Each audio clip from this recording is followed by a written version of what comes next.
So the inspiration behind the murder rule kind of begins and ends with the Innocence Project. And I had been aware of the existence of the Innocence Project for a long time. You know, I knew they were a group of lawyers who acted pro bono for clients who had been wrongfully convicted, or who they believed had been wrongfully convicted.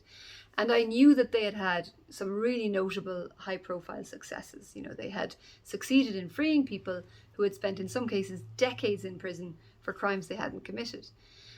So that was interesting, but I wasn't really interested in writing in the area until I learned a little bit more. I came across an article about an Irish law student who had volunteered for a summer in the United States, working for the Innocence Project there. And she came back to Ireland. She couldn't let go of the case she'd been working, so she kept making phone calls and following up.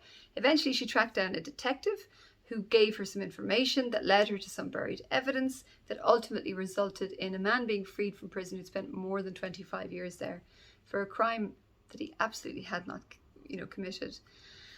So that interested me, and I began to realize that the Innocence Project, far be it from being this, incredibly high-profile, well-funded central organization, is actually made up of a lot of small volunteer organizations, little pockets spread out across the country, in the States, but also in other countries like Australia. And often these little pockets might be headed up by maybe a professor in a law school, supported by volunteers, young university students. And the idea that these really young people, in their early 20s in many cases, would be making these cases happen by going out and interviewing witnesses themselves, going in and meeting people, fronting up to police.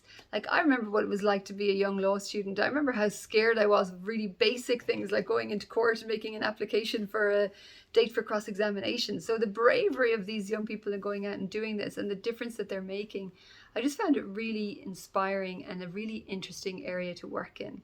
So that was sort of the beginning. It went in different directions after that, I have to be honest, as I'm sure you'll discover if you read the book. Being a crime writer, you always have this urge to kind of turn everything on its head. I feel like I did that a little bit. But that's where it began for me, with the Innocence Project. And I hope you find it as interesting as I did if you read the book. Thanks, bye.